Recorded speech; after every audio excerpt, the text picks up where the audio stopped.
Welcome, time for some art fun. Today, we're going to do a little unboxing and initial impressions, initial review of some brushes that I got based on something I saw on Sarah Burns Studios channel. So stick around.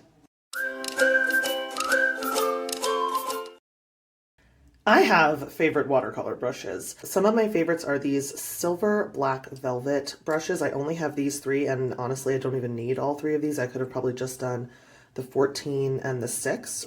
I don't know that I needed the fine tip because these come to such a fine point when wet, but these are a mix of natural hair and synthetic. These are my favorite just synthetic brushes, and these are from Chelsea Paper Co. And I got these on the recommendation of Natasha Newton here on YouTube. These are just kind of, they're everywhere. They're ubiquitous, I guess is the word. They're everywhere on YouTube and they are wonderful. When I first got them, I was kind of thrown off by the balance of how long they felt. I don't know why, because they're not actually longer. I think it's the way that they're weighted, but they are just amazing with how much water they hold, how much paint they hold. You can just go and go without dipping your brush 50 million times, and I really like that.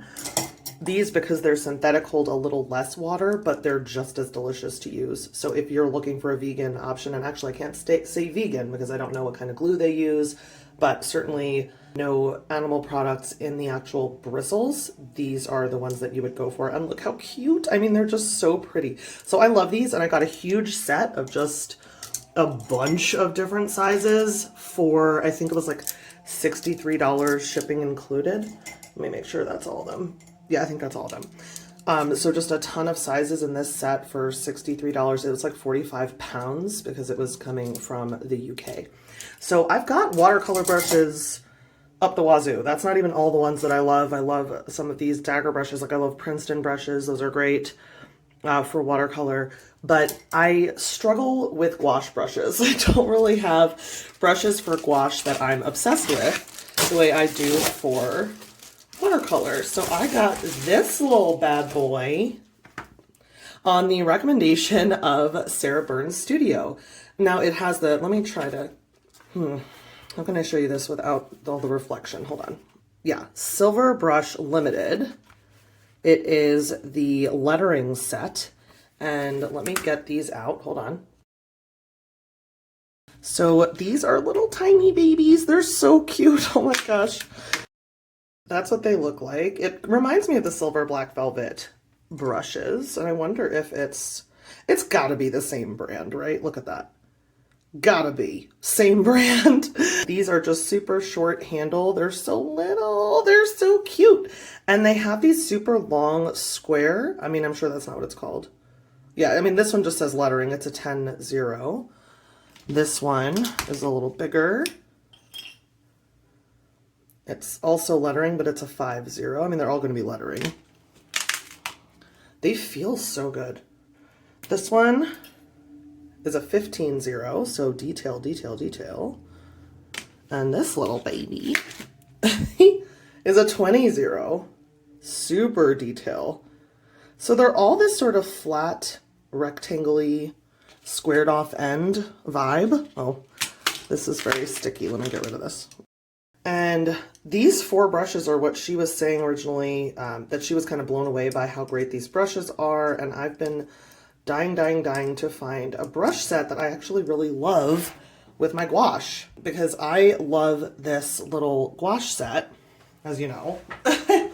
And this is my little travel gouache set. It looks like that from below. Those are my colors. And I just think, oh, like, look how well those go together. Like, just the little bittiness of them. They're so cute. So they do feel really good. Let me see. Yeah, so they're more substantial than this. This feels so light. That's kind of one of the things that was a little surprising about it, was how light these feel. These feel a little more substantial. They remind me more, yeah, of the Princeton,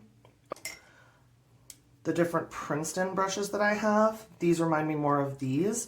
Not that they feel like the Umbria, because this has a very specific feel, kind of like the Aqua Elite has this kind of tactile feel. This is a completely smooth pearlescent look and feel, but the weight is much more similar to the Princeton than the Silver Black Velvet. The Silver Black Velvet are just so light, it's like absurd. So I'm really excited to try these out, but my first impression is, yeah, they look really well made, really high quality. I'll have to get the glue off of these. They'll, of course, bristles always come with a little bit of glue to keep them together. And then I want to dive in and do a test piece with my gouache in my Etcher Labs Everyday Sketchbook that I actually just did a review on this brand of sketchbook, but this is hot press 100% cotton paper.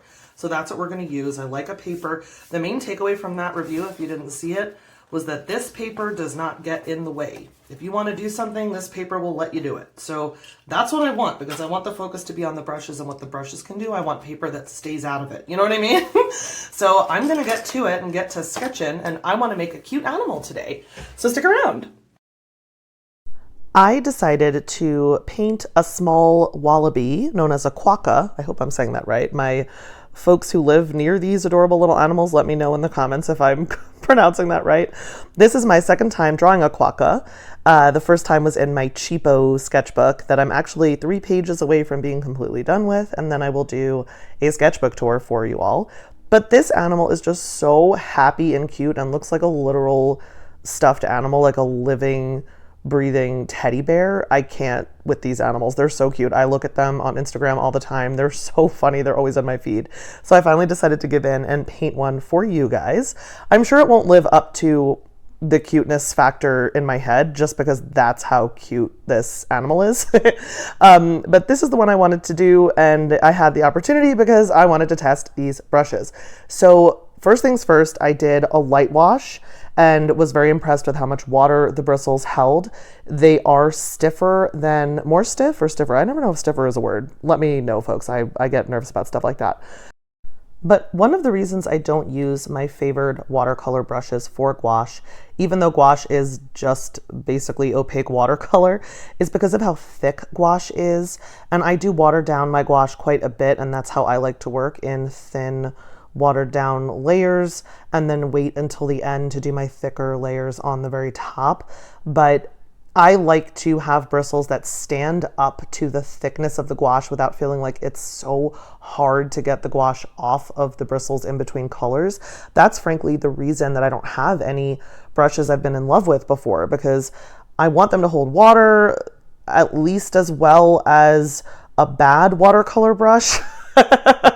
I mean, ideally they would hold water as well as a good watercolor brush, but I don't hold out hope for that, on top of being firm enough, stiff enough to stand up to the thick gouache layers. And these were absolutely phenomenal. Thank you so much, Sarah, for the recommendation of these little lettering brushes. They are phenomenal. I loved the point you could get. I love the lines you can get. You can get a point with the side tip of the brush, which you'll see me do a bunch, and then you can get a line just by laying it flat on its side and using the edge, even of the thickest brush. I probably could have done this entire painting with just this brush, which was the biggest one. But I did use all 4 of the brushes in this painting just because that's the goal of the test painting, was to test out all the brushes. And I loved all of them. The smallest one, the super detail one, was very reminiscent of my smallest watercolor brushes, which is to say they just don't hold as much water and paint as a bigger brush because they just don't have the bristles for it. So it is very comparable to my smaller, very high quality watercolor brushes, but I guess I'm finding out through this whole process of literally this video that I prefer a slightly larger brush and then just use it at a fine point, or use its edges or use its corners to get my fine details, instead of using a specific tiny brush for that, because those tiny brushes just don't have the oomph with the paint and the water that I'm looking for in my style of painting. So that would really only apply to the absolute smallest one in this set. Now, I don't know that these come separately. I didn't check Blick or open stock on like Jerry's or anything like that to see if there's a way to get these open stock and just get one at a time. If there is, the equivalent would be if they were like $10 to $12 each, because in this set they were about $40 or $45 depending on the day. And if you could get them open stock, I would just get the biggest and the second to smallest, and that would be my set, and I'd be thrilled with that. I also, by the way, this is the moment when this became very cute to me. There's always a moment in every one of my paintings where I start to feel really committed to the outcome and feel really invested. And this was that moment when I saw the background was kind of together and the face started coming together, and I fell in love with this painting. And then I didn't end up taking it as far as I probably should have because I didn't want to mess it up. And that happens a lot when I start to get invested in my painting a little too soon. I don't want to push it and then ruin how cute I think something has started to be. That was the moment right there when the nose got filled and I was like, wow, this is so cute. So I really enjoyed using these brushes. The packaging does say that these handles are ergonomic and that they would be comfortable for hours and hours of painting. This painting did not take me hours and hours. It took under an hour, but I could see why they would say that. It is a very comfortable handle, at least for my hands. I'm almost 6 feet tall, and even though these are very short handle brushes, they were very comfortable for me to use. So bear that in mind. I know that some gouache artists and some even watercolor artists will work on an easel. I don't, because I find that when I'm using my wettest washes, it'll drip down and I don't have a good system for avoiding that. And if that's not the effect I'm going for, I just paint flat on a flat surface. But I know that Lena Revo, for instance, paints on an easel on an upright surface with her gouache, and she's an amazing gouache artist, but I have no idea what brushes she uses. I don't even remember if she uses long handle or short handle because a lot of her videos are very zoomed in to the painting. So I don't know what kind of brushes she uses. I would love to know, actually, but these are absolutely phenomenal for a short handled brush. If you're using an easel, sometimes you're looking for a long handled brush so you can stand further away from the painting. I know Sandy Hester does that a lot. These would not work for that. These are such short handles, like they're adorable. They are called mini brushes, so take that seriously. This one is the second to smallest size. That's the one that I'm talking about that I would get in addition to the largest if I was getting these open stock. And if they are open stock and I ruin these for some reason, those are the two I would absolutely replace. I don't think you need all four necessarily, at least not for my style of work. And they are so versatile. Each one, barring the smallest one, all of the other ones are super versatile. They hold a ton of water. They stand up beautifully to the thickness of the gouache. I was able to use them to mix up gouache that had dried on my palette. And I was really impressed that the bristles were sturdy enough and strong enough to stand up to that sort of scrubbing action.